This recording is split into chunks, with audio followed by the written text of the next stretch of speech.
Welcome to another episode of Hobby Nonsense. I am your boy, Sports Boy. Scooby-Dooby-Doo. We got Scooby-Dooby-Doo, Solar Ray over here. How the heck are you, buddy? Doing well. Yeah? Coming in after a very interesting weekend. It's just been long. Yeah. Long weekend. Good weekend, bad weekend? I got a haircut. I'm growing a mullet. I like your hair. I think it looks really good. I'm going to get a really curly mullet in the back. Yeah? Put some little soul glow back there. A little soul glow? a little spritz. How's the toe doing? I think that's what most people are asking. I'm going to right the now. doctor today. That's why They're on bandaging? We're recording early because I am going to the doctor for my toe. And we're going to get the either I'll keep my toe or lose it permanently. You're not losing your toe. Even though I do know a guy who cut off his toe mowing lawns back when he was like in his teens or something. He's fine now. Lost a little balance, but, you know, he's good. You're fine. If they lose that toe, I know. I mean, it's a handsome toe. These things happen when you do cosmetic surgery. That's right. This is why That's you have to be worried. Yeah. Did I tell you about the one time I was at the bank? You went to the bank once? Well, I went to the bank before going to the card show just to get some money out of the ATM. Okay. And, there was a guy there in front of me. He was a little disabled. Okay. And he was getting money out of the ATM. He looks like he was having trouble. Cosmetic toe surgery? Well, I went in there, and I noticed he only had one leg. Oh. And so I opened, there's like a door sometimes in the ATM, and he was having trouble. So I went ahead and opened the door. Yeah. And I said, "Sir, do you need any help?" Mm-hmm. And he said, "No, I'm just checking my balance." I hate you. I hate you so much.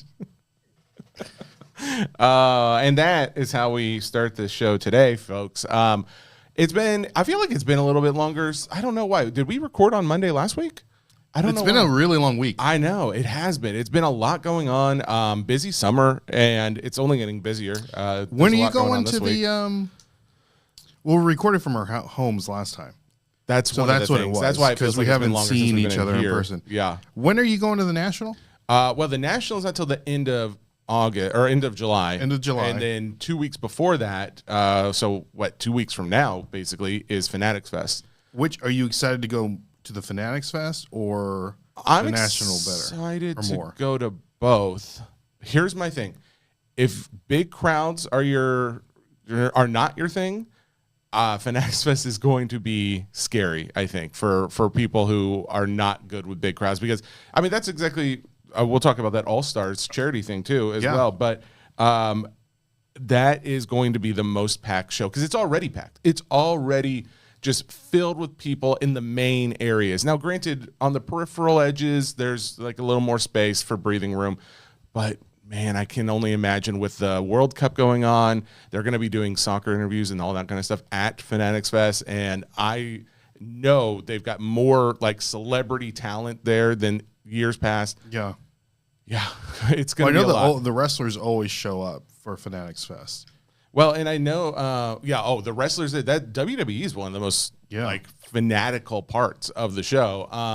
But the fact that they got like LeBron and a few other big athletes coming, I think that's going to also affect it. But the YouTubers, man, they get crazy just fan rushes. And I think on the downstairs part, there's supposed to be there's a breaking facility. It's a section where they want to try and educate new people to card breaks and just cards in general. And they've got. I wonder what that activation would look like to it, because if I'm just a person that knows about, I'm not going to Fanatics Fest to know about cards, right? Like, that's not like the purpose of Fanatics Fest. Sure. But I think if you're there, you're like, oh, well, I'm here for athletes or maybe, well, and I think part of it is, it's definitely for cards. It's definitely for cards, but not for everybody for cards, right? So it's also for just people, fans of the athletes, sports. Fanatics, fan experience. It's the Comic-Con of athleticism, and of course there's still some non-sports stuff worked in there in some places, but not a ton. Are you going to be doing anything with Fanatics or any activation? SCN's supposed to do a breaking combine thing, like an educational thing, and I told them I would help out with that. Granted, I'm kind of have beef with one of the SCN guys right now, so I think it's still happening. I mean, I'm sure we're adult enough to work this thing out, but at this point, it sounds like I am going You need to be more adult enough to work this. Hey, I'm trying to be. I'm sure I could be more adult. That's fair. But I'm supposed to dress up as Buzz and give out cards and like educate kids because I think it's a lot for kids too, and they'll be getting a lot of free stuff. Yeah. So, anyways, that'll be fun. But yeah, so July is already great. This week, I am breaking one of the reasons why we're doing this early today, 8:00, is because I need to go do some breaks. I've got Disney Chrome that we got my last 2 cases. I'm doing that today. By the time you're hearing this, it'll be done. Thursday or Tuesday is my last case of Masterwork, Star Wars Masterwork, and then Wednesday is the big Marvel release day, and that's going to take up the entire day. So Monday, Tuesday, Wednesday, and then why are you doing them all back to back to back? I mean, people have already bought into some of the Disney ones, and it was just like, well, I've been really wanting. Honestly, the Star Wars Masterwork is more because if I don't rip this thing, I'm going to rip it myself. Like, I want to open it. I keep seeing like so many clips. Supply. Yeah, I keep seeing so many clips of like people playing like these sketch booklets and all these like really cool cards. And I'm like, I really want to open this, and I know that's probably not the best financial decision, even though who knows, maybe there's something big in there. But at the same time, I'm just like, all right, I'm going to go ahead and I'm already in break mode, so might as well just hit Monday, Tuesday, Wednesday, and then my thinking is more than likely something in Marvel or something else is probably going to need to be pushed to Friday. So we'll see. You're going to be all right? Thank you for asking. Is your family going to be all right? They'll be well. Sam helps me. She is like my go-to side breaker who just doesn't want to be on camera ever, but she's always Someone there. like to call Sports Lady. Is that what you're talking about? Yes. Sports Lady is a hero of mine. My beautiful hero, and Sports Girl is going to also be home just getting stuff ready. She uses the haystack thing. I talk about this all the time, but haystack is like seriously the best tool I have for doing auctions of any kind, just because even if I'm not going to eBay, I'm still using it to take pictures of cards just because it does like the lighting so well and there's no glare on it. So it is a perfect thing. And I saw they've now got it where you can buy them. For the longest time, I think you could like subscribe to the service, but I don't think you could actually get the little the little camera box thing. But now you can get that as well. I have her. We've got one of the. I hate to say this.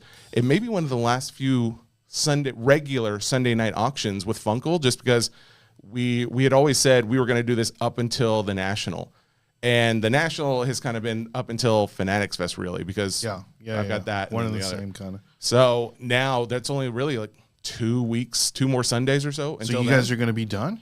I don't want to say done, but it may just not be as frequent. And I'll try and still maintain like some regularity to the Sunday night eBay live shows, just because it is a really cool place to just hang out with, the community that we're building here. Yeah, maybe I can rip some Pokemon on there. Dude, please. Yeah. Honestly. But and I've still got a bunch of singles of my own that I want to auction off, so we can do that. But so Charlie, my daughter, Sports Girl, will be doing all the haystack stuff today, and then that goes up. And so easy that a child can use it. Just think about that. She's a little mature, well, to be fair. I mean, she's still a kid. Yeah, but honestly, she just goes and grabs the iPhone, she puts it on top, and she just goes to the app and she clicks the picture as soon as it looks good. I tell her, like, just make sure it looks good. And I've apparently needed no other explanation other than make it look good.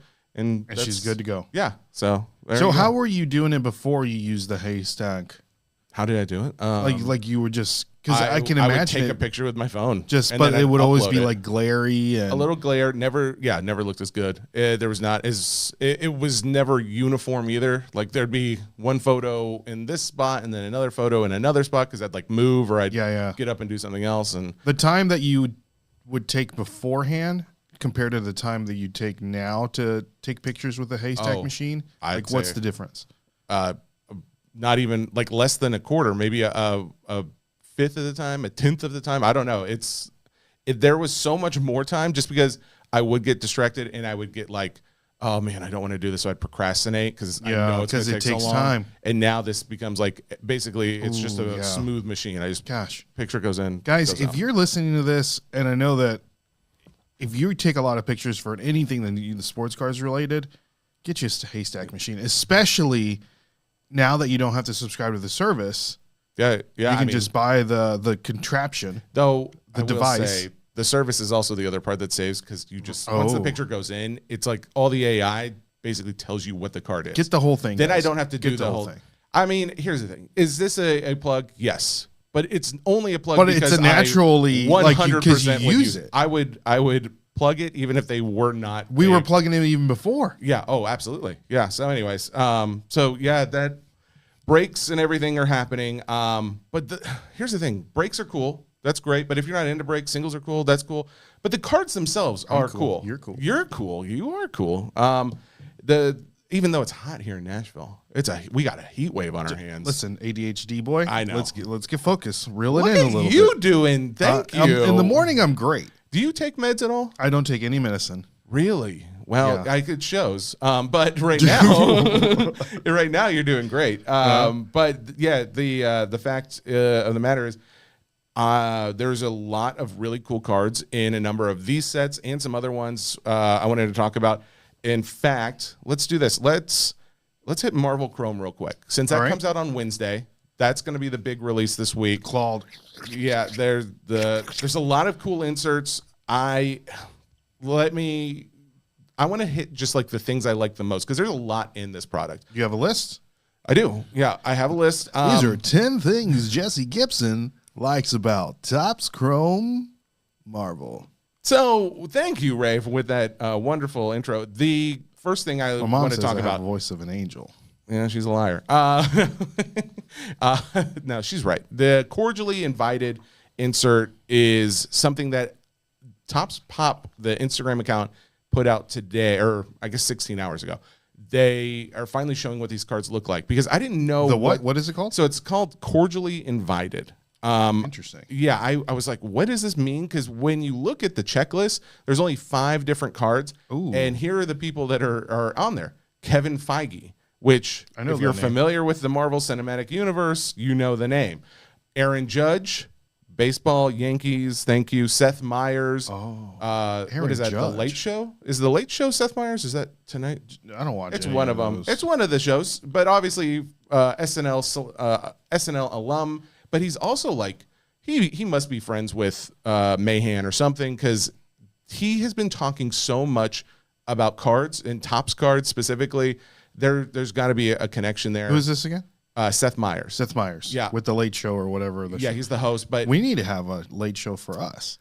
Dude. Have you thought about this? You're doing my thing. All right. All right. But you're right. You're not wrong, though. The Late Show with Pete Alonso and then Steve Aoki. So Kevin Feige, Aaron Judge, Seth Meyers, Pete Alonso, Steve Aoki. Those are the 5 on the cordially invited cards. They've showed one finally on the Topps Pop account. If you go and look, it is basically a animated comic book version of these people. But they've been doing the same thing even longer with sports cards and non-sports cards. They've been trying to incorporate non-sports into those sports cards, right? We've seen that with, just recently they're incorporating Minions characters into some of the basketball and MLB releases. They've been doing this with, celebrities signing in those cards, in those sets as well. This is now, I would say maybe like the second thing I can think of in more recent memory because they had like the MLB inserts in the Disney Chrome products last year and now this year. Now they're doing it where they're incorporating some MLB stars. I guess Pete Alonso and Aaron Judge are the only 2 athletes. Yeah, so MLB stars into Marvel by having their comic book characters and signing in this. So there are autographs to go with them. I think it's a smart move on Topps' part because that's the move, right? It's get more people trying to get both sides, the non-sporters and the sporters, to collect very similar things to get them to buy more products. Overall, if you like it, go after it. If you don't like it, don't buy it. That's pretty easy math to me. In this case, the cordially invited, after I saw what it looks like, it is pretty cool. I will say I like the idea behind it. At least it's not like just them playing baseball or something where it's like, why would I care? It's just like an animated image of them. I'm not going to go after it personally. Was from a comic book, though, right? No, it's not. It's a comic book animation. It's comic book style animation. But I think that. Look, here's the image right there. So but it's not from a in the book. comic book. What comic Like go book? back. Is he from a comic book? No, I'm saying like, like, I what's think the he first was thing? part of a comic book. So like he was cordially invited into this comic book. Oh. And so that's why they're using those people, because they were in a Marvel comic book. Well, slap me silly and spank my bottom. What in the world are we talking about? I did not realize that. I did not know. Okay, so yeah, you're absolutely right. Looking at the first page, if I looked at that more. Because you think of the Captain image America. that they used. Yeah. Or Aaron Judge is like, well, why couldn't they just use a better? Like, that's a terrible They used photo. it from a comic book series. Yeah. Okay, so apparently they incorporated. That is very interesting. So, but that begs the question: was Seth Meyers like in a? I'm comic sure. book? Yeah, I'm sure he was. He must have been at this point. Well, there you go. That makes sense where they're getting these artistic pictures. It makes me actually like it a little bit more. Oh I no, just it thought makes was me like really like it. yeah, I thought it was just like just an animated version of them that they're just incorporating into this. All right, well there you go. That's your first insert. I didn't think it was for me. Now I'm leaning more towards yes. But that's in my break, and I think probably in some others. Actually, if you're buying on Whatnot, they probably just have every individual person listed, and they'll probably have like 350 spots in a auction, and you're going to pay triple the price of what you would have if you just went and bought the spot in another break. But that being said, I like how aren't you going to be on there's a Whatnot? possible, yeah. I'm not saying we have to do it the exact same style as some of the other people that do. 350 spots in a break is just ridiculous. Anyways, that is a cool insert. Claude Chromes are back. We know that. We haven't seen what they'll actually look like in person, because the black outline makes me question if I like it as much as last year. If you've seen any image, there's like a black outline along the edge of the claw mark that, I don't know. The last one was kind of jagged, and it gave a cooler vibe to me. So we'll see if that black outline is actually on the card or if that's just for the pictures themselves.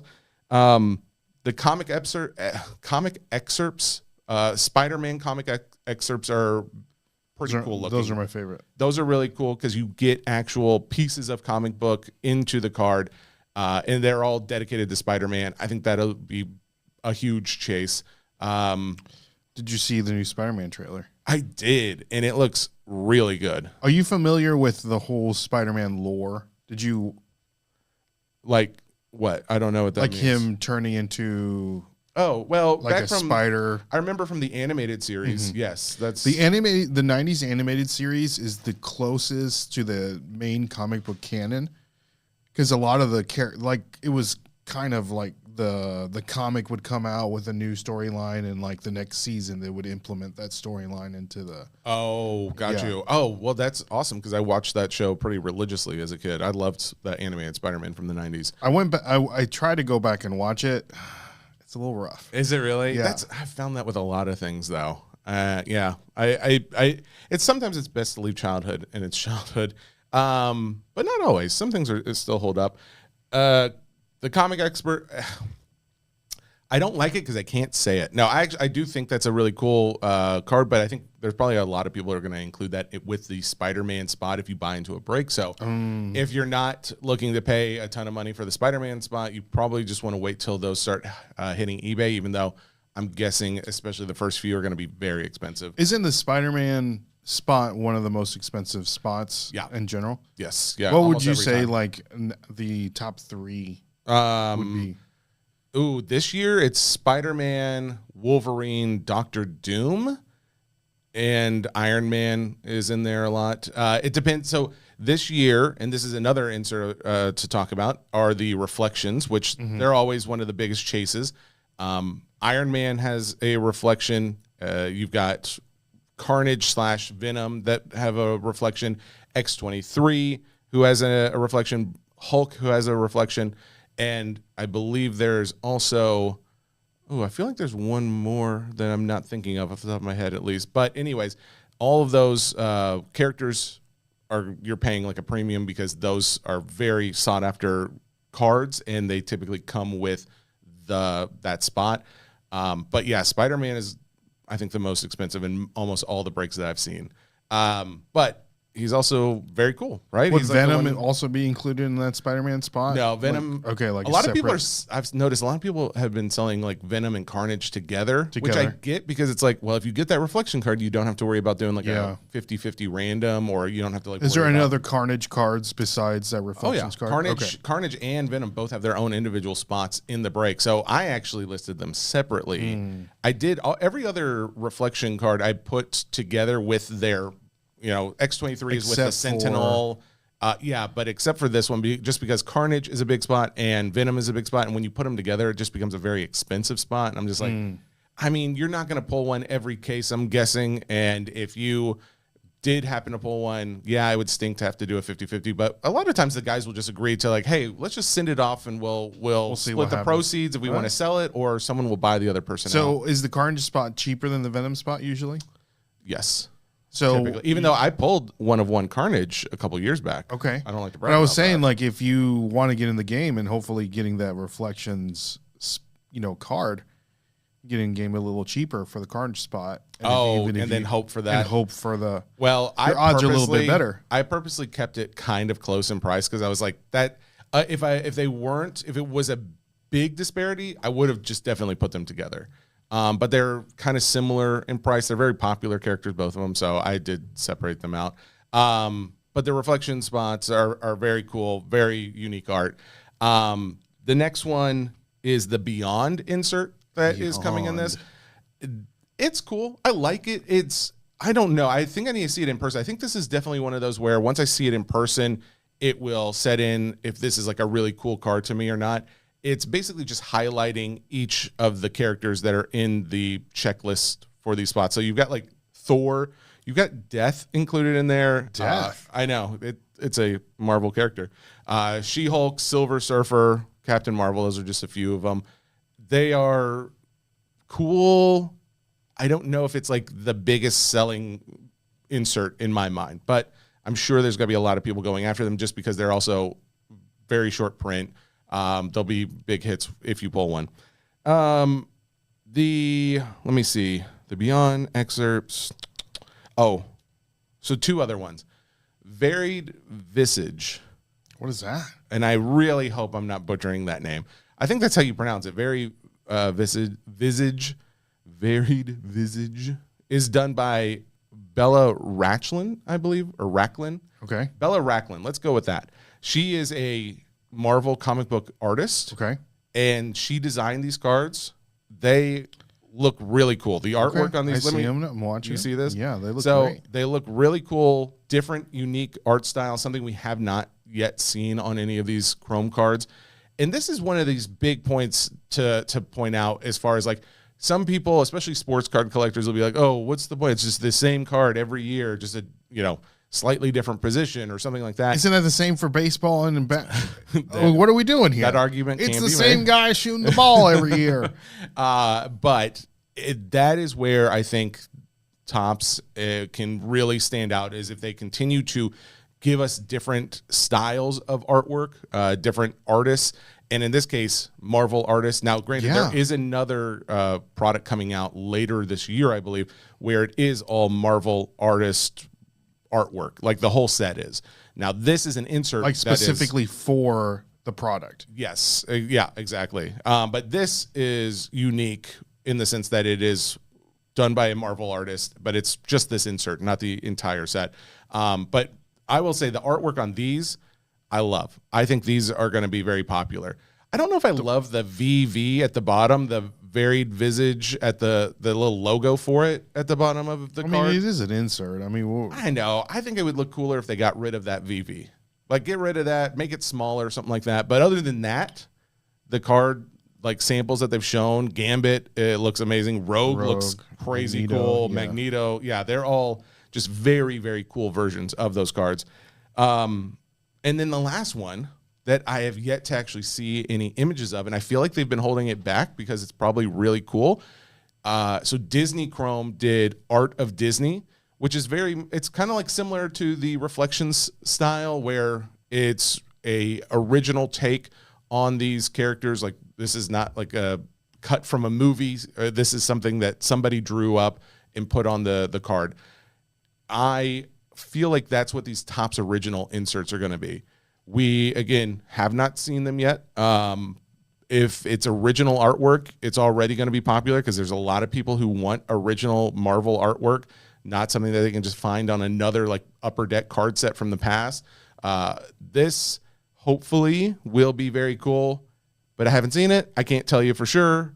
I just know that the Topps originals are for 10 different characters: Black Cat, Green Goblin, Dark Hawk, Iron Man, Ghost Rider, Venom, Captain America, Cable, Nightcrawler, and Apocalypse. Nice. They have the actual artist names that created these original pieces.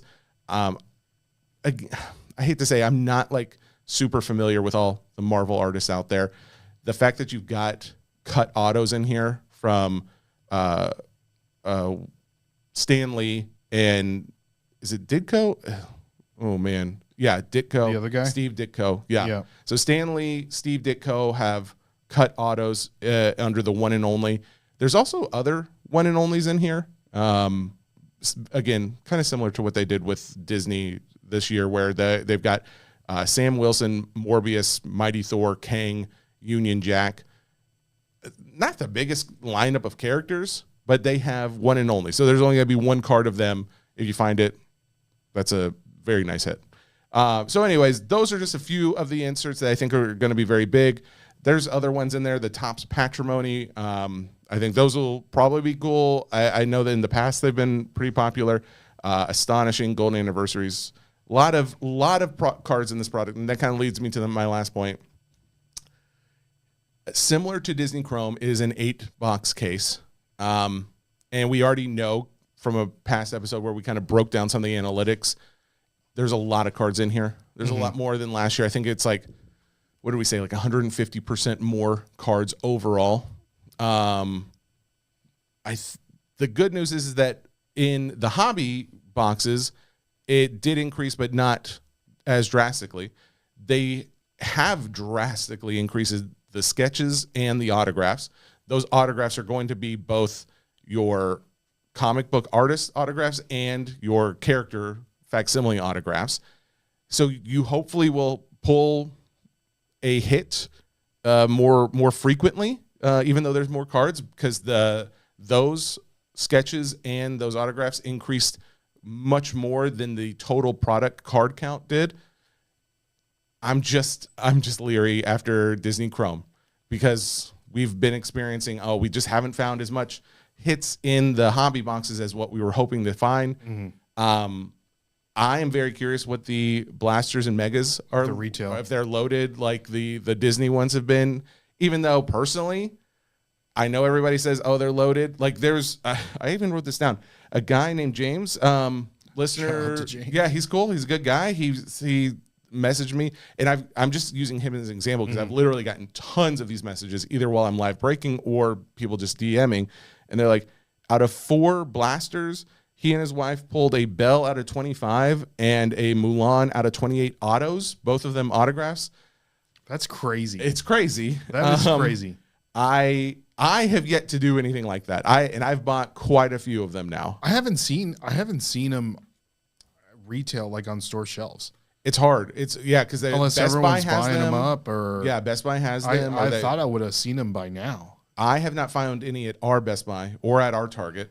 I have continued to look, but if you go online, you can typically buy them off of the online sites. Yeah, but only like 2 at a time. Get them in person. I do. I absolutely do. And here's my other thinking: if you say you went to your LCS or you went to Best Buy or wherever, and you got a couple blasters, you go out to the car, you get home, you rip them, and you find an auto, go back and buy more from that exact same supply. And this is my thinking.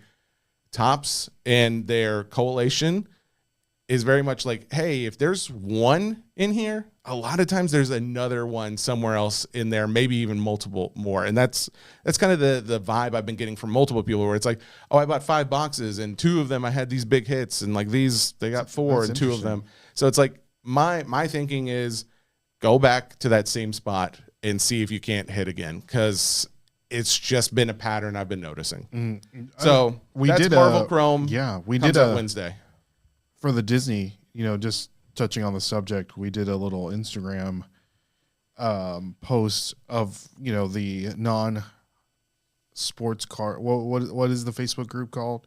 Oh, the non-sports cards nonsense? Non-sports cards by Hobby Nonsense. Yep. Where people, to your point, were pulling fire out of these megas and blasters. Yes. Yeah. I love that you put that together, by the way. That has been, I think a lot of people have not only seen it because we've seen the likes and the view counts and all that, but it's also just like highlighting, hey, there's some hits. Not just us saying it. These are the people who have been telling us, and here's some of those pictures. But like so many of those, like Mickey Mouse, MLB, cards have been hit. Could you imagine, dude? Yes, I can. Like, that's crazy. I think about it because I keep buying them and not getting anything from them. So I imagine it quite a bit. I just haven't yet seen that image come through. I am very hopeful that Marvel will have more hits in the hobby, because it's like if you're loading these blasters as much as you're loading them, because almost every blaster has had a numbered card. By the way, I don't know if megas are better than blasters. Like, I think blasters are unless X-Fractors somehow start becoming magically much more popular and resellable. Yeah. It's like they've got the blasters have the wave refractors and the megas have the X-Fractor. Who cares? I just want the numbered or a sketch or an Art of Disney or a reflection. I want one of the bigger hits. I don't really care about the non-numbered or the more, bulk inserted cards in there. So if that's the case, I might as well just buy the $40 blaster, because almost all of those, not everyone, but almost all of those have had a numbered card. Granted, I think every mega I've opened has had a numbered card, but it doesn't matter if the numbered card's like out of $3.99 or $2.50. It's like, I don't really want that. I'll take what I can get. Yeah. I mean, I'd rather that than nothing, I guess, but it's still, if I'd rather pay $40 than $70. And that's my experience. I've heard some people say, no, megas are better, but again, until I pull something from any of them, because I think the best card I've pulled was a Dumbo variation, and it was out of a blaster. So there you go. That's my. I need to get my hands on different ones and do a comparison. I would actually. Yeah, I mean, here's the thing. I keep thinking, I'm going to do some content. I'm going to film some content of this, and I just get I'm like, no, because I've been burned too many times, and I should just do it. Yeah, man, you never know. I know, you're right. Because here's the thing: the one time I film it, it'll probably be something in it. Also, wanted to give a quick shout out. One other shout out to the All Stars card show. Yeah, we did. How did that go? We did the auction, the charity auction last night on eBay Live. Biggest turnout we've had. We had over 100 people in there. I think we are going to have over $4,000 to send over to the card show. And it all goes, again, I didn't realize this. So I knew they were getting product to the kids, because, again, there's nothing that the kids or the families have to pay for once they're there. So they're not paying for the cards. They're not paying for food, because for the kids and their siblings, they kind of provide a lot of services for them. But they also have basically a concierge, so to speak, for those families. And I think they have one for every family. That's why, I think he said there was 30 families at the first one, just because they have somebody to help assist the family and or the kid that may have a disability of some kind. Because again, if this is the first time you're listening to the show and you haven't heard the past stuff, All Stars Card Show, they're in association with the Children's Hospital of Philadelphia. They have been doing they've started doing a card show for kids with disabilities, both mental and physical, and it's such a cool cause. The kids are awesome. They've done a few videos where the kids are very excited, and we reposted a few of them. I couldn't be happier to know how excited these kids are, to know what the show is providing to them and their families, and to be able to provide something for that. Because last time it was all out of their own pocket. Now it's like, okay, if this is going to be an ongoing thing, which that's what they're going to do, they'll need more support for that. And so this is $4,000 of mine and a lot of people's money that they donated and or they bought cards that maybe they weren't necessarily looking to buy at the time, or maybe they paid a little bit more than what they were planning on. I'll tell you this much: those kids' sketches, some of those went for pretty good deals. Oh yeah. But every kid's sketch sold for a decent amount. I think almost all of them were $50 or more, which is nice. was really hoping Caitlin Clark was going to show up. She didn't, that I know of. She may have been in the chat just watching, because one of the kids, I think her name was, was it Sam who did that one? Oh, now I'm blanking. It could have been somebody else, so I apologize. She did a Caitlin Clark sketch, and it was so good. It was very, very cool. And I think there's a few people who are trying to get their hands on that one. I think that one actually ended up selling for the most, but all the kids' sketches were fantastic. They were very, very cool. And the families and the kids were in the chat for a lot of them. Oh, that's fantastic. Just kind of cheering it on and excited to see it. And I got a few messages afterward of people just saying, some of the show promoters were saying how the families have reached out to them saying how excited and how happy and overjoyed they were to watch their kids watch their card get auctioned off. And honestly, I was just like, I think I might cry. Like I honestly, I was just like, that's awesome. So anyways, it was a really fun show, and eBay Live, thank you for letting us be able to do it on there. And thank you to everybody who was involved. Funkle, especially. Shout out to my boy Funkle. Funkle, who provided almost literally all but a handful of cards. They were all his. And he definitely made the biggest donation to all this. I think little do people know he got a lot of enjoyment out of it because he feels really good. So everybody else is a sucker because he and I and everybody else involved feel really good about what we did. There you go. Little do you know. All right. There you go. That was yesterday. Let's see. Upper Deck has some sets coming out that are pretty cool, but there's one in particular. So actually, before we talk about, though, you've got the information on Enemies of Gotham. I do. That sounds. Let's talk about that in 1 second. 30th anniversary of Space Jam. They're doing this again. Welcome to the Space Jam. All right. Did you have the soundtrack? Thank you. Okay. Bro, I still listen to the soundtrack. Thank you. I literally played a song in a live the other day because I was like, hit him high, hit him high, hit him high, hit him high. If you hit him, you remember? Going straight to the hole. You ain't got no game. I'm taking you out the frame. Coming through like a train. Yes, I remember every song. There was a Salt and Pepper one. Of course. R. Kelly. I didn't say it. I didn't say it. R. Kelly's name has become a cuss word, apparently. Yeah. No, there's a Robert Kelly.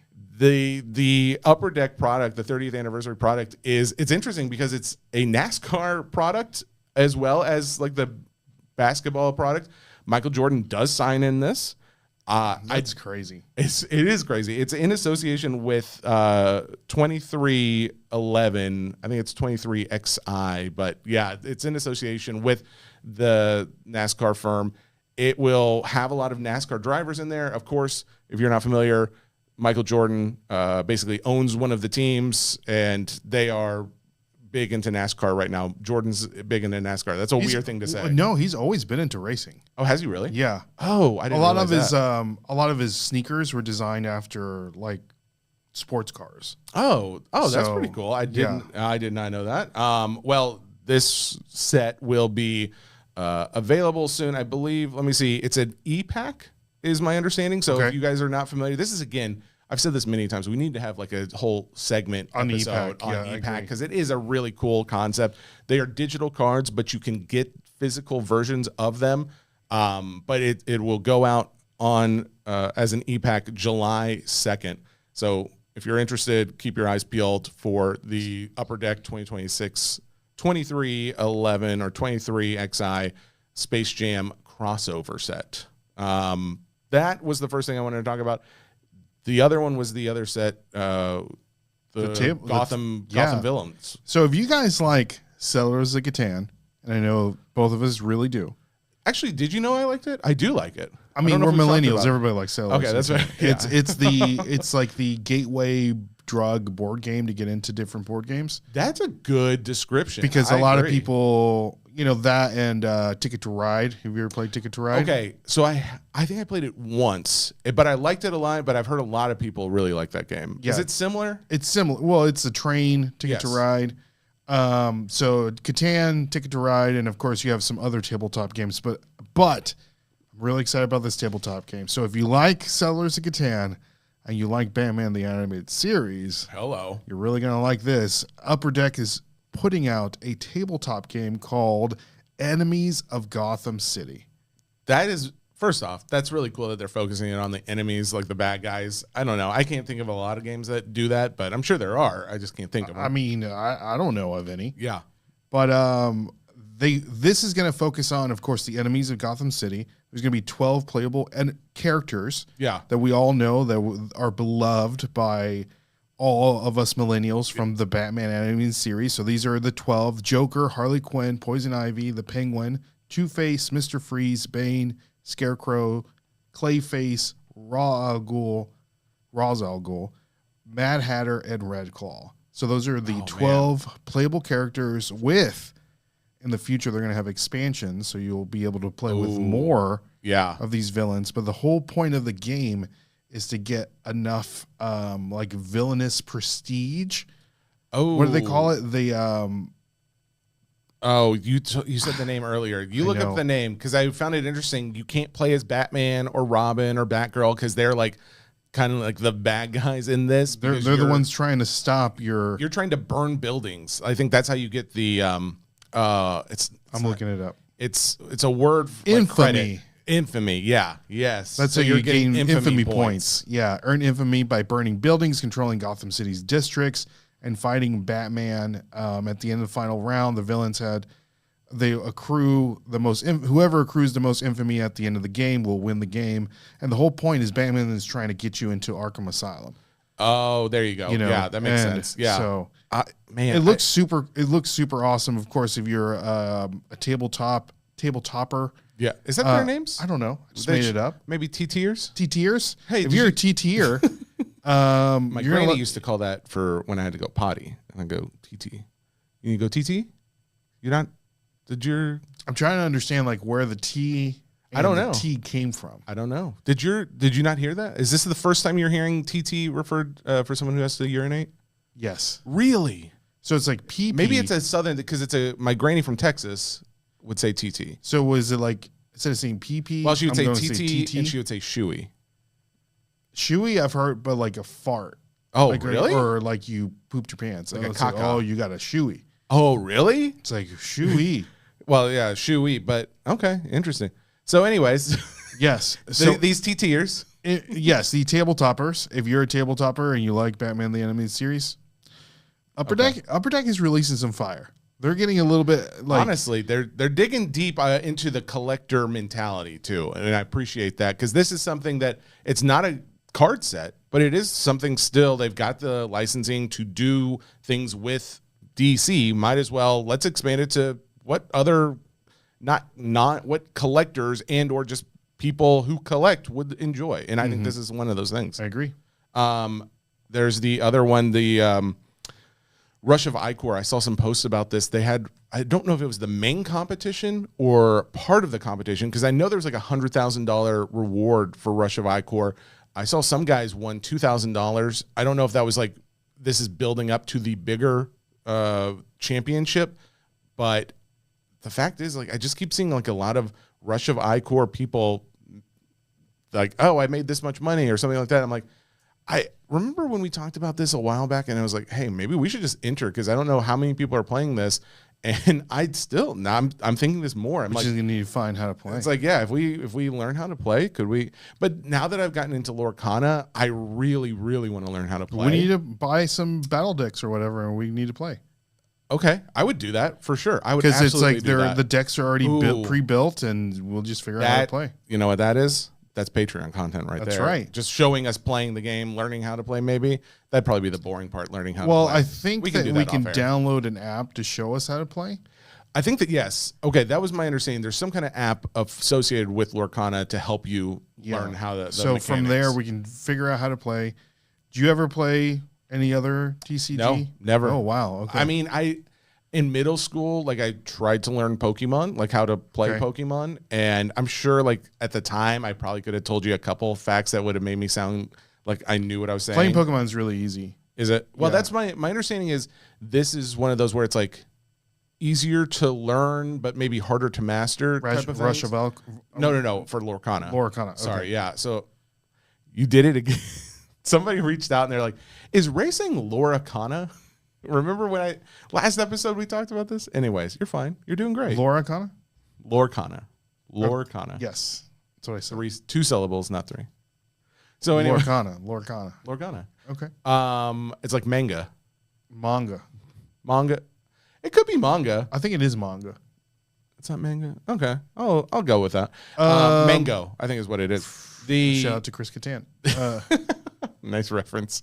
But yeah, the idea of Lorcana being a TCG that I could learn and anybody could learn, I'm okay with that. I would dedicate some time to that because now that I like the card, I like it as an investable set, but I also like the cards themselves. Like one of the Eye to Eye Enchanteds is, I have to find it. I have to find it at a reasonable price because everything's like doubled in the last few weeks or month. And yeah. Wait for things to cool off a little bit. Well, one of the things I've been thinking is I've not only did I buy some cases of some of this product, I've also gotten some loose boxes. I think that's one of the first things I'm going to do on Whatnot is just do some pack sales of Lorcana. I love that because I don't see many people doing that, and I think it would also just be fun anyways to rip some. When the first chapter came out, I did a lot of pack sales. Oh, did you? Oh, I did too, Whatnot. Actually. Well, on Fanatics, I did. I did it back in the day and then stopped. And I think that would be fun to. Did you rip an Elsa at all? No, I did. No, you didn't, dude. I'm jealous. I ripped. The guy paid $10 for the pack. Oh, really? Yeah. I did rip for myself a Maui. That's good. And it's at PSA as we speak. Nice. I dropped it off at the Tops conference in April. So I've got that, and I did pull 1 or 2 other Enchanteds, but I don't think I ever pulled the Elsa. That was one that we were always chasing. Yeah. But speaking of, go ahead. Speak. Lorcana. Speaking of Lorcana. Yep. Attack of the Vine. Oh, dude. That thing is going crazy. Have you seen the release came out with what was it? The lore cast came out showing off some of the cards that are going to be in it. The 2 Iconics. The 2 Iconics were not what I think a lot of people were just assuming it was going to be Monsters Inc. and something else. Is it Winnie the Pooh was one, right? Winnie the Pooh, Monsters Inc., Up, and Red. Those weren't all Iconics, though. No, are we saying what the Iconics are? The Iconics are going to be Lilo and Stitch, and Beauty and the Beast. There you go. Yeah, Beauty and the Beast. So but these are giving floating head movie poster vibes. I don't know if that was the intention. Does that make sense? Like, you know what a floating head movie poster? I don't know. Actually,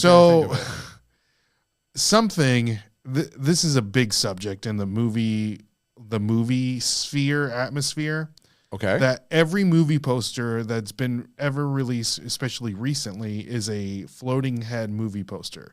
Back when we were, kids, the movie posters used to be so creative. Yeah. And now all of them are usually just floating heads, which the floating heads are the actors in the movie because they still have to sell the movie.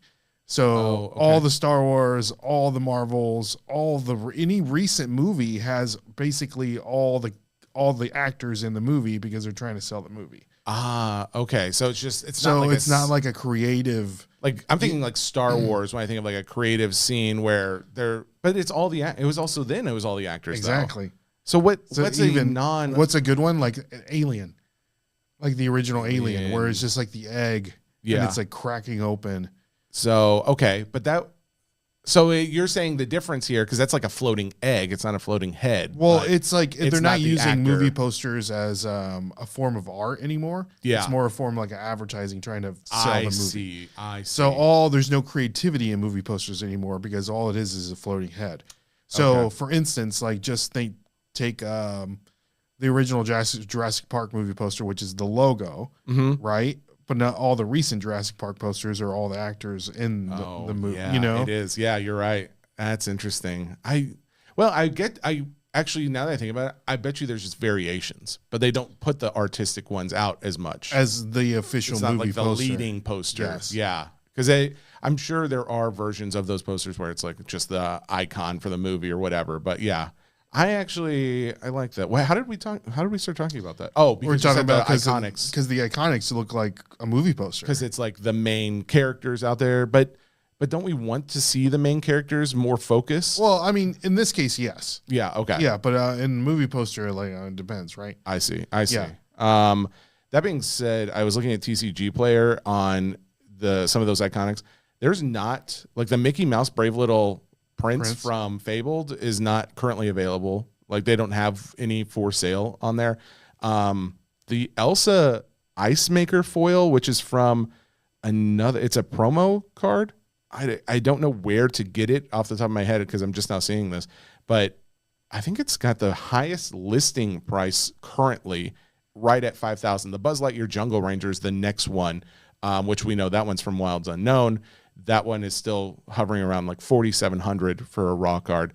But yeah, those two are like the top listing cards at this very moment. I'm still so high on Fable, or on not just Fable, but on Lorcana in general. There's so many really cool, unique art pieces, and I think there's just more and more people catching on. Like I keep seeing reels and posts about, like they're trying to ruin our hobby, like for the OG Lorcana fans and stuff. But I can see that for sure. Yeah. But at the same time, it's a double-edged sword, right? Yeah. Like, same with Pokemon. It's like the OGs. It's like, oh man, they're ruining the hobby. Mm-hmm. Yeah. Also, do you want the hobby to grow? Exactly. So it is a double-edged sword. It's a double-edged sword for sure. I just Googled the top 10 best movie posters of all time. Okay. You ready for this? Number 10, Back to the Future. Michael J. Fox coming out of the DeLorean with his watch. Oh, I know it. American Beauty. You know that one? Oh, with the belly flowers? with the flower. Wait, the belly. Oh, yes, the stomach. Yeah. Uh-huh. The stomach. Silence of the Lambs. Oh, with the butterfly. Mm-hmm. That's cool. Or the moth. Oh, moth. Yep. Thank you. Jurassic Park, number 7. Just the logo. Number 6, Alien. Number 5, Vertigo. Never heard of it. Wait, Vertigo? Yeah, Vertigo. That's the old James Hitchcock. Stewart and right? Yeah, I guess. Yeah, yes, Alfred Hitchcock masterpiece. Number 4, E.T. Okay. Yeah, is it the one where they're touching the finger? Yep, the tips of the fingers. Number 3, Star Wars, the original Star Wars poster. Yes, this one where he's like the sword, lightsaber up in the air. Yeah, okay. That's such Raiders of the Lost Ark. Number 2. Yeah, I get why. That's a very artistic. That's a cool one. Okay. And number 1, Jaws. Here's the thing. I get all of these. Because it's like when I think of movie posters, I think of all of those. Those all pop in my head. Here, one that's really cool. Actually, I have a card of it sitting right next to me. The Tron, the original Tron. Oh, so good. That is such a cool image, and it's a really cool art. In fact, on one of the backgrounds when I do breaks, I created a few like background images. One is like of me in a basement, like just a shag carpet, wood paneled basement, and I put like actual posters on the walls of that basement. Yeah, which posters did you put? Back to the Future, Tron, and I think it was Raiders of the Lost Ark. There you go. Yeah, exactly. Top 3. Another thing to discuss. Actually, we can't discuss it yet. There's some interesting news that's going to be coming out, and I don't think it has come out yet. Never mind. I just realized I wrote it down. Will it come out by Wednesday? Well, here's the thing. It was supposed to come out yesterday, and it hasn't yet. So now I don't know. Oh, that sucks. And I'm not going to pry you about it. Thank you very much. Hang on, do you have anything to say that could take up maybe like 10 to 15 seconds while I Google search? Of course. Can I give you some Pokemon releases or some Pokemon news? Please. So, okay, guys, I'm super excited about 2 of these things. Well, both of them really. So, in Japan, they're getting mega starter decks, and you're probably listening to this and you're like, "Wait, Ray, you told us not to buy starter decks." You said that, Ray. I said it. I know I said it, but the cool things about these mega starter decks is you're getting 3, and each one is going to have a art rare exclusive promo for these starter decks. And that was one of the caveats to buying a starter deck. So 3 starter decks featuring Eevee. So you'll have an Eevee exclusive card. Yep. Sprigatito, excuse me. Yes, thank and you. Meowscarada. Of course, those are the big ones. I don't know Meowscarada, but I feel like I know all the other ones. So yeah, so starter decks, check them out. Just take a look at the Sprigatito card. Like, oh, yeah. Okay, yeah, I like it. It looks very cool, very artistic. Yeah, so those are going to be coming out in Japan, and something that's going to come out in China, which I'm a little worried about this. Oh, what? Because they're coming with a Chinese exclusive set that they're taking a little bit of Destined Rivals cards that weren't released in China, and they're going to put them in this set. They're calling it Chasing Glory Together set. Okay. The thing about this set is that not only you're going to be getting cards in this set, but you're going to be getting a Pokemon coin also in this pack. Yeah. And not only are these, we all know Pokemon coins, right? You get them in like promo blister packs, and you usually just throw them away. Yeah. Do people chase those? Well, they're going to have exclusive coins for this set, and they're going to have rarities to these coins. Interesting. Oh, okay. So that's cool. You'll have 3 sets of coins. Some of them will just be your commons, then you'll have your uncommons, and then you'll have your rares. So the rares are going to be gold coins, and it's like 1 in every 99 Really? packs. Interesting. Oh, So- wow. Okay. So they're adding another level of collectability. A collectability with these coins, and on top of the coins, you'll also be able to purchase a coin album binder thing that you can put your coins in there, and it's going to cost like $5, $5.60. It's got Mewtwo on it. Looks super cool, but I know everyone's saying, "Oh man, now we're going to start collecting coins." Yeah. People have started already collecting coins, to be honest with you. Yeah. And so I just pulled up some recent sales and some coins that sold on eBay, and some of these prices are going to shock you. Oh, all right. Okay. Yeah. I'd love to hear this. So this coin recently sold on eBay for $1,065. It is an older coin. So 1999 Japanese coin. It was a promo, and it was graded in a PSA 10. So PSA are grading these coins. Okay. So that one just sold for over $1,000. No way. Yes. $1,000. $1,000. It is a 10 though. There is another coin that recently sold as a 2017 X and Y Premium Collection metal coin. It has Pikachu on it. Sold for $999. It did grade a PSA 10, so that's really cool. We have a CGC 25th anniversary metal coin that just got sold for $899. We have a 1999 Japanese promo fan club coin of Doduo that is in a 9 that recently sold for $568. Dang, I had no idea that there was... So there are people that are collecting and grading these coins, and some of these coins are rarer than others, of course. You can get them at competitions. Do you know where they're grading the coins? Is it like CGC? CGC and PSA are grading the coins. They are. Oh, they're both. So this is one that I really like, and this is a coin that came out in 2005 at the championships, and it's a Pikachu Rockabilly coin. Oh, really? Okay. And so this one just sold in a PSA 10 for $499.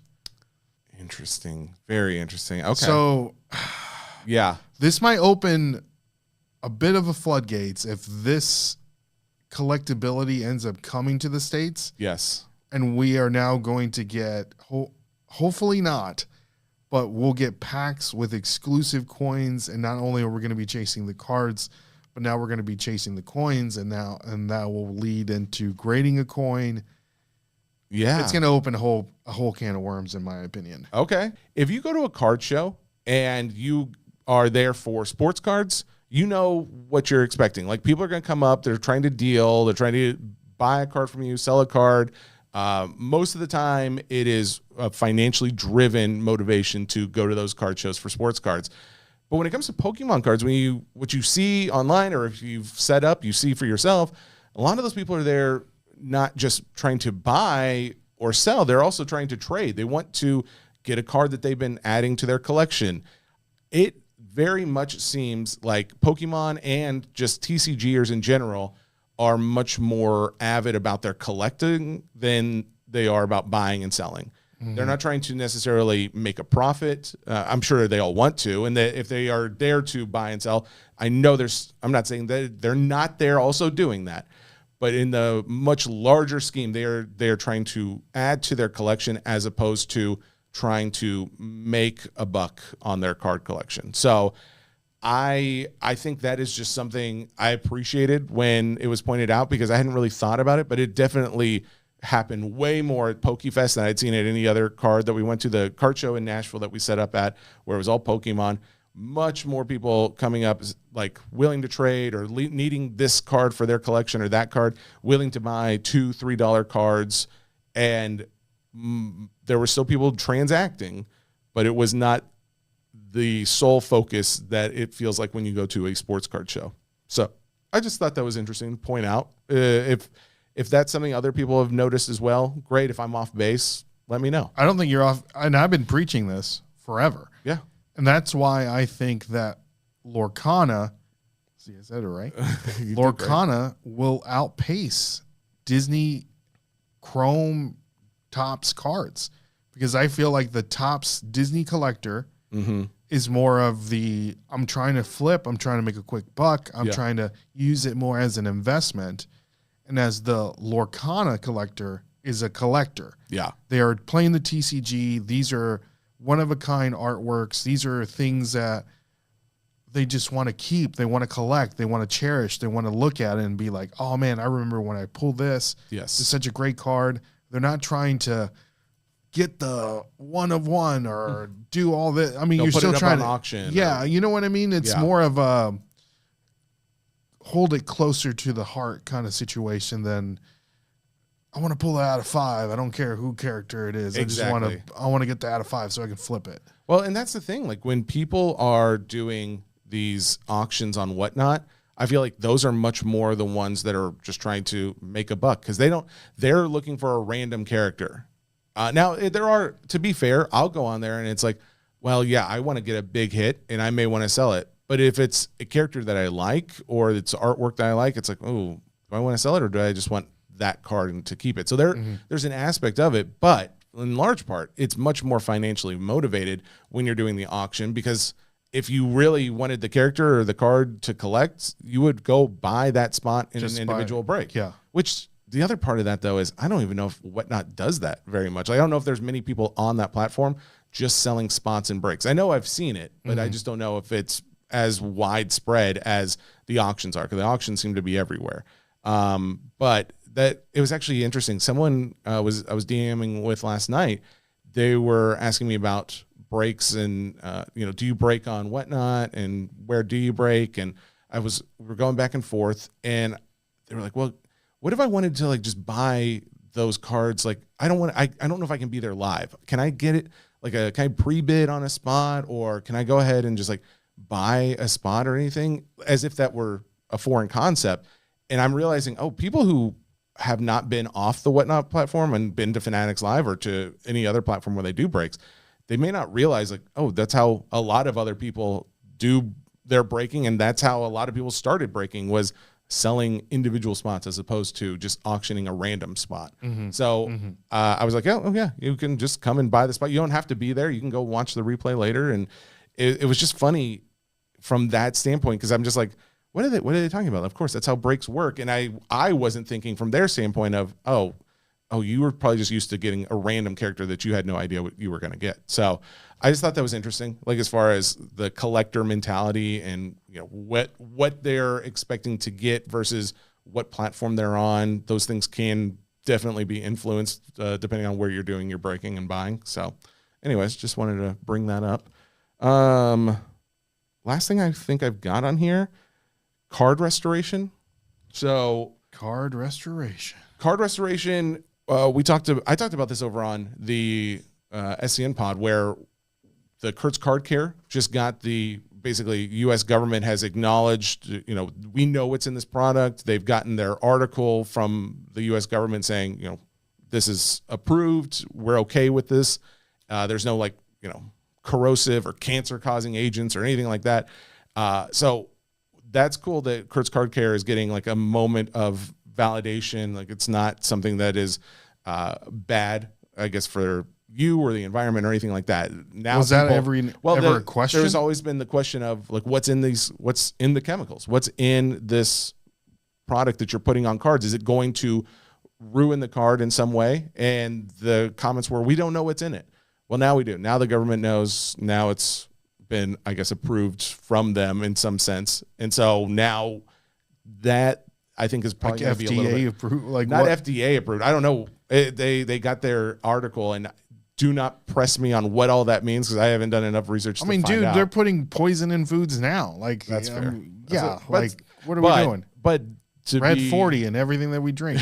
But to be fair, this is the biggest issue was, is this going to affect the cards down the line? Is there going to be some negative effect that the potion of chemicals that are in this? And I think the majority of it is just water and maybe like some other solution. Rubbing alcohol. Maybe. I don't know myself, but spritz of vanilla. But a scented, that'd be nice. Come on. But then PSA would definitely know that you put it on there. So then you couldn't do it. But this is not to tie into Kurt's Card Care. This is I'm saying all this because I saw another video about card restoration in the Pokemon world that I am very much against, but apparently there's a lot of people who are okay with this. So these card restorers, some of them have access to the exact ink that Pokemon uses for like the blue backing of their cards. And those white edges that are causing your card not to get a 10, they're like, oh yeah, well, we're going to go ahead and make sure there's no white edges. We're going to use our little blue paint here. That's the exact same kind that they use at the manufacturer, and you'll never be able to tell. But PSA would be able to tell. Maybe. I mean, I would hope so. I would assume so. You're painting the ink on. It's not being printed on. The people that are using it are saying they can't tell, or well, they are making the claim that no one can tell the difference. I don't know. I haven't seen it. Well, like I haven't seen it in person to be able to say, oh yeah, this is definitely painted versus not painted.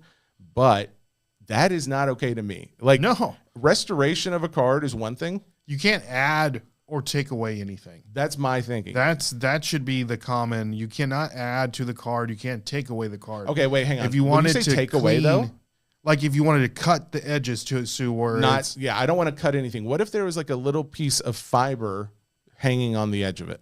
Can you just pull that off? Well, that's. Yeah, exactly. That's true. Exactly. But like if you were to manipulate the card in any kind of way.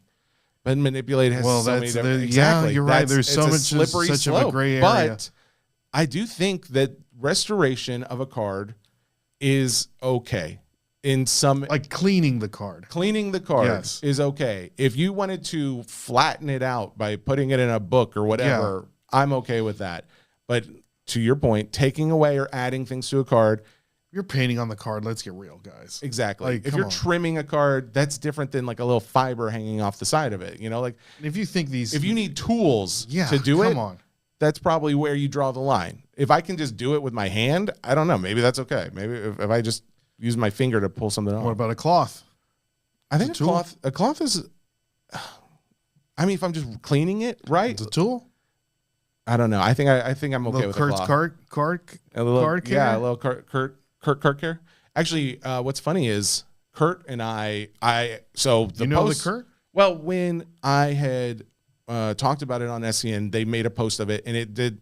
I think it's like almost like 500,000 views or something. It did big numbers. Which, also, side note, Ray over here with our first million view post. Thank you very much. Actually, he's about to be our first one to get 2 million view posts. That did you see that One Piece one? Is like 800 and something. Oh, come on. Yeah, it's close. It's getting there. But anyways, also OP13 they're reprinting it and it's hitting stores here randomly. Oh, is it really? Yeah, I got 5 packs of OP13 at Walmart not too long ago. Oh, damn. Like last week. Did you rip them? No, are you kidding me? Oh, okay.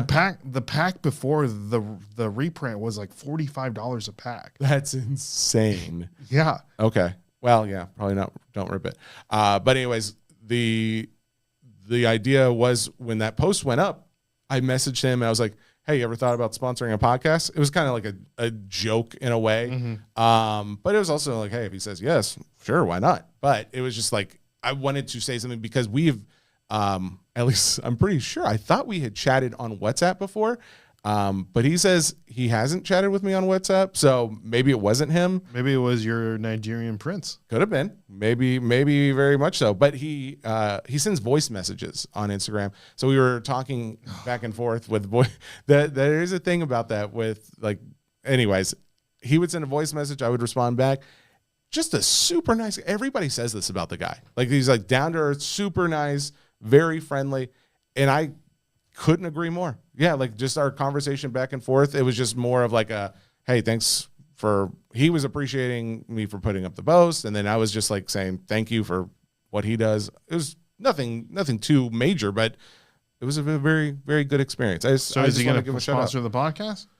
I don't think he's looking to do that because I don't know if he doesn't know. He didn't even know about SCN. He hadn't heard about SCN, period, like the Facebook group or anything. And I'm like, well, he's probably not heard about Hobby Nonsense then. So well, he did. Know. Well, he has now. But that being the case, I didn't push it. I was just like, yeah, I just wanted to say thank you. He does. Shout out to, what's his name, Kurt? Kurt's Car Care. Shout out to you, Kurt. Now he knows. All right. Well, let me see. Do we have anything? Just a couple record sales.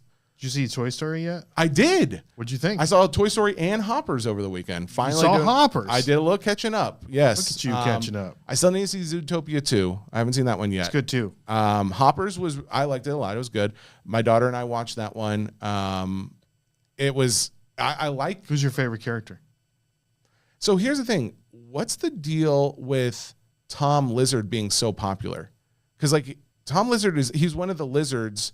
He was the main lizard, I guess, in the movie. He doesn't have like a ton of roles or anything, but like in Disney Chrome, he's a very popular card. Like people are chasing Tom Lizard from Hoppers. From Hoppers, and I'm just like, I didn't even know his name. They just did like a. I was literally watching the movie to see like where do they say Tom Lizard at any point. And it wasn't like because I had heard about the popularity of the card before I had seen the movie, so.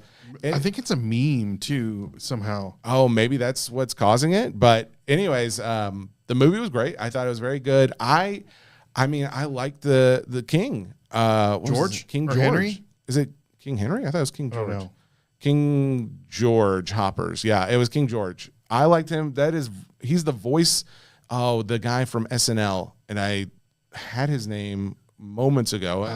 Bobby Moynihan. Yeah. I like him a lot. Just like in general, he's very funny, and I'm glad to see because I was like, man, when he left SNL, I didn't know he was going to have much of a career because I hadn't seen him in much. But I'm glad he got that role. That's a very fun role. I think that it's hard not to like King George or King Henry. Yeah. No, it's King George. Dang it. You've inceptioned me. It's hard not to like King George just in the sense that he's just very kind and funny. The overall movie, I give it a 8 out of 10. 7.8 out of 10. That's good. That's high. Yeah. Yeah, that's very high. Toy Story, saw that one. I would give it like a 7.4. Not as high. Not as high. But it was good. Don't get me wrong.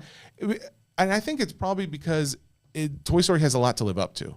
Toy Story 1, Toy Story 3, for goodness sakes. Toy Story 3 is one of the best movies ever made. Thank you. Fantastic. I will say it still did a good job of pulling on the heartstrings because they really represent the pain of the child and you feel for them. And like, I don't know, having a little girl myself and the main character being a little girl, and my daughter is like, she's homeschooled. She has friends, but I also like as a parent and as a dad, I'm always concerned, like, does she have enough friends, like close friends? Oh, wow. It really hit home to you. And I'm just like, that's exactly what this little, and I like thinking about it. I feel slightly emotional right now. Just thinking, like, I haven't really talked about it since my daughter and I went and saw it yesterday, but yeah, that was really good. And I really appreciate it. There were some other things where I'm just like, it is very Jesse focused, which I think that's great. But as a Buzz and Woody big fan, which they are very prominently in the movie as well, it just was like, I wanted to see more of them and hear them. and you saw him plenty, but I think this is probably the reason why I don't rate it as high. Let's focus more on the girls. Well, well, that is part of it, but which if you're a girl, more power to you. You're gonna love it. But that wasn't even it. The reason why I don't rate it as high, you can hear in their voices that they're older. They're not the same voices as they were. That, and I could tell. I started noticing it in 4. Tim Allen has to like gear up to do the voice for Buzz now. Oh, does he really? Like he can't just come out and do it. Like he has to like prepare. That's very interesting. Yeah, I could hear it in Tom Hanks. I could hear it in Buzz. I could hear it in Jesse. Like all of those big characters, you can hear in their voice. Well, the toys are getting older. They are. Also. Well, and that was kind of like that was alluded to in the movie as well. And yeah, that kind of like took me out of it slightly. Really? Yeah, just a little bit. Because it's like, I don't know. And I think part of it is too, like I'm 39, I'll be 40 before the end of the year. And I just keep thinking like, I'm getting older. Like my shoulder hurts still from the fall. Well, I'm still working on that. Granted, this man thinks he's like 23 years old. Riding a scooter should not be a thing that you're not able to do after you're 30. I should be able to still ride a scooter up until, I don't know, I'm 50, 60, I don't know. But definitely still, as a man in my 30s, I should be able to ride a scooter without the fear of like, oh, I'm going to hurt myself. And guess what? But apparently I have to because I'm hurting myself. But that's it. It's just like it reminded me of my own mortality. That's what Toy Story 5 did. Toy Story 5 reminded me that I'm getting older, that my family, my friends, all the childhood actors that I grew up with, everybody's gether older, and I hate it. So yeah, I think it's like one of those midlife crises things. I'll get over it soon enough. But other than that, solid movie. Yeah, great movie. Yeah, I really enjoyed it. Well, the fact that it addressed the screen kids, because the iPad kids. And I know, here's the thing: as a parent, I'm not out there trying to call you other parents out. There were times where we would use screen. Granted, my daughter's 12. Does she have a phone? No, she doesn't. And are you like battling with the fact of like getting her a phone or not getting her a phone? She actually doesn't want a phone. Really? I think it's. Does she have an iPad that can communicate? Yes. Well, there you go. She's got an iPad. She doesn't have like any messaging. Well, she's got Kids Messenger. So there's a version of messaging that she has. Mm-hmm. We do, very much watch, and there are screen limits, even though every parent says there's screen limits. But as soon as that we see, it's pacifying them. Oh, I can go watch my show and they're fine with that. Then you start getting much looser on the screen limits. And that's 100% like a lot of the theme in the movie. And I'm like, oh boy, this is hitting very close to home because kids don't play with toys. It is a thing. Kids aren't playing with toys as much. They're locked into their technology. The more I'm talking about it, maybe I rate Toy Story like a 9. I don't know. It's like I'm talking Looks very like highly. It's really hitting. It hit home very, very much. But yeah, it is one of those where you see a kid and they're fussing and they're screaming, and you put a tablet in front of them and they calm down, and it's like, how do you not do it, right? But at the same time, I think it is creating a generation that is going to find it very difficult to make real friends, or at least the kind of friends that you probably want your kids to have. So that's my opinion with a lot of caveats, because there's times where every kid needs like something to soothe them, and maybe like they have their favorite, Miss Rachel or whatever video that helps to calm them down. And yeah, okay, use the tools at your disposal. But at the same time, if the kid is literally just free reign, if you're you can't go to a restaurant without them having a tablet. You can't do anything without them having a tablet or a screen in front of them. I think that's where you start getting into issues, in my opinion. But I'm not here to parent. Sounds like you are. I'm not here to backseat parent here. This is my personal viewpoint. Sounds like you're backseat parenting a little bit. As a parent, it is, dude. It's a sketchy place sometimes because you don't want to step on other people. I as a podcaster, as someone whose voice goes out to thousands of people. I was a leash kid. You were a leash kid? Yeah, I was. And there's many fun stories apparently of me my mom put You're like an early leash kid. Yeah. Oh yeah. She said I was like I would describe it as a psycho kid, in the sense that she would put the leash on me and I would just we'd go to the mall or something back when people went to malls. Always seeking attention. I would just go run till I hit the end of that leash, and I would just jump in the air, and I would just let my body just get like pulled back. And apparently I was just a psycho on the leash, but at least it kept me within distance. Charlie, my daughter, insane. My daughter was a leash kid for a very short period. Like you put your kid on a leash? I think we used it maybe like a few times. I think more parents should use leashes. Okay. Wow. Dude, don't even. Until you see some of these. There are kids out there where the parents are busy, they're doing whatever, and the kids get to do whatever they want. They go run, they go scream, they go hit things, and they're just in other people's business. It's like, put a leash on your kid. And that's like a joke, right? But it's also, you could do it. I mean, you could what was the reasoning you put a leash on your kid? Because we were in a crowd with a lot of people, and were you she like wanted to walk around. No, it's probably like I think we were at maybe a convention or something like that. And it was just like, we are at a place where there's a ton of people. We want her to be able to walk around and have some freedom.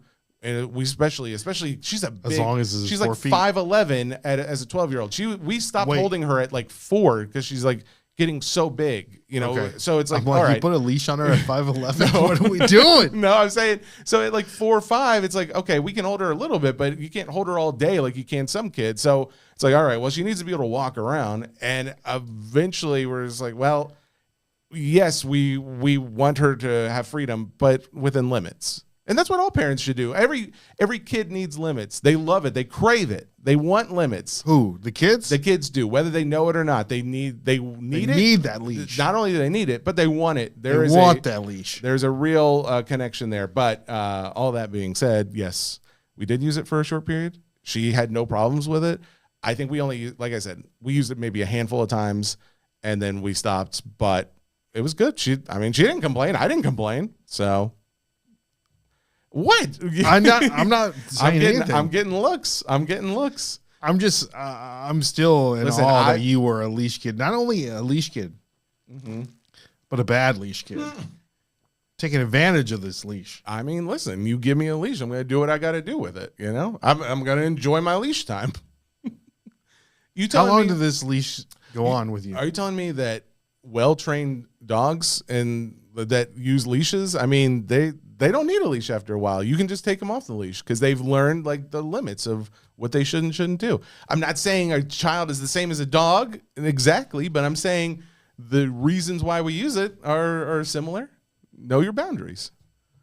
At least, that's a thing. Some people don't necessarily want.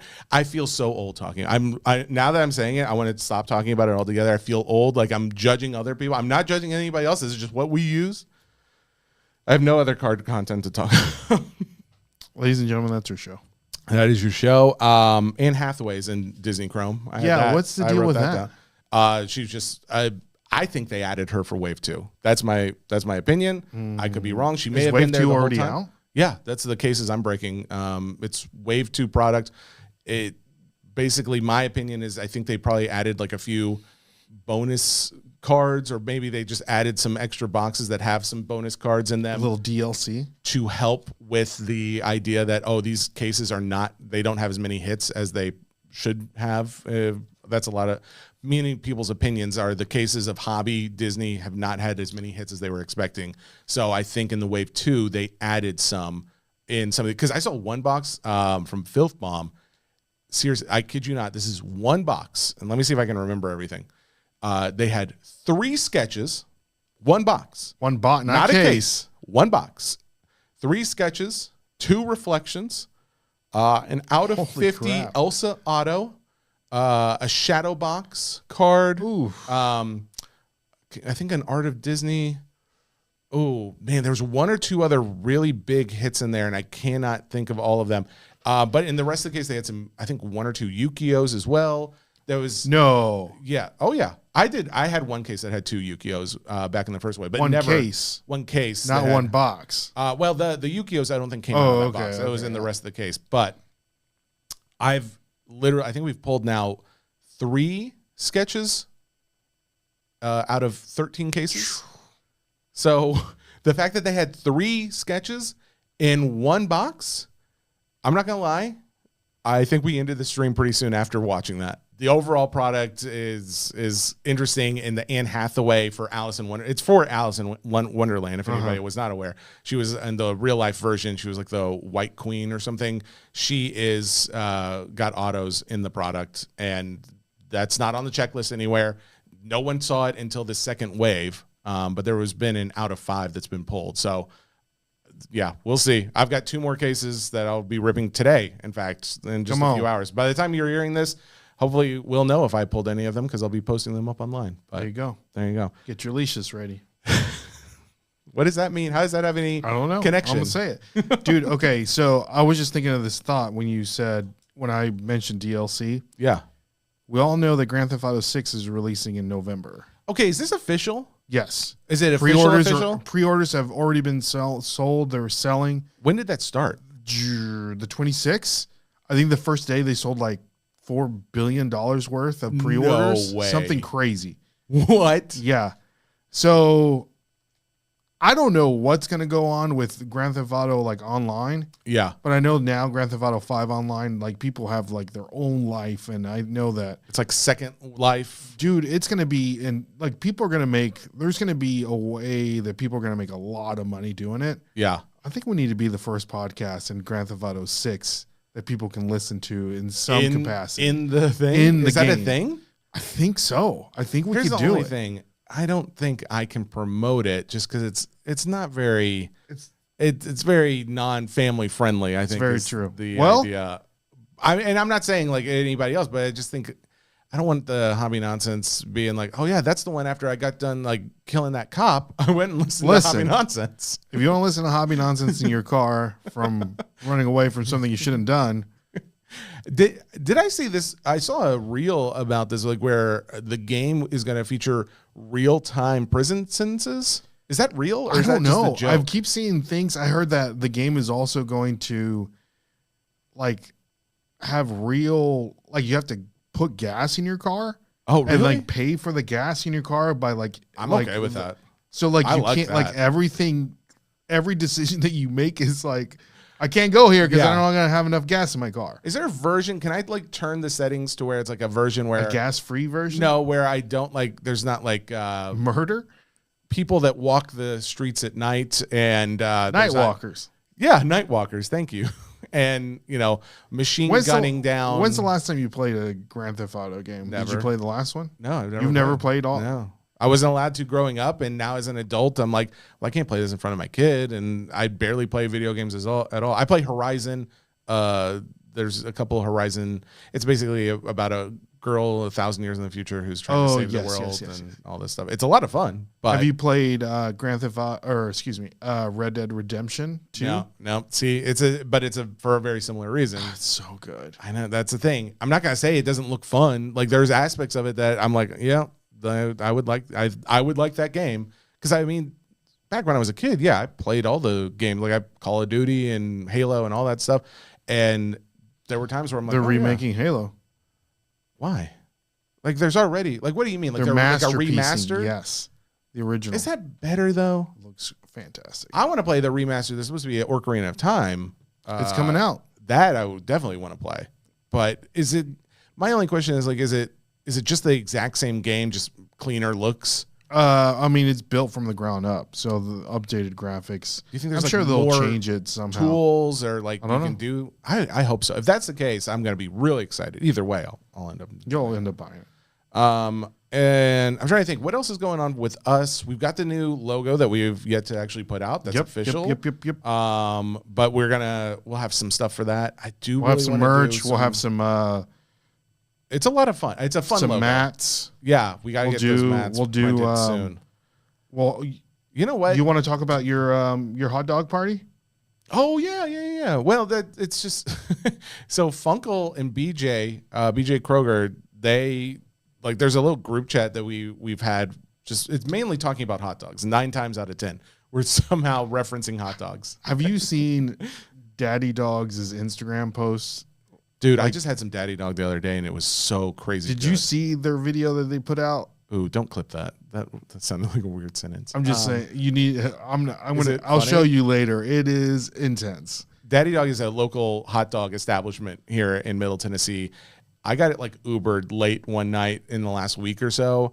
Dude, it's good. It is so good. You ever been in the Madison Inglewood location? That's where I got it. Yeah. Ubered from, but no, I haven't actually been. It's pretty good. Well, that's where you went with Funkle. With Funkle.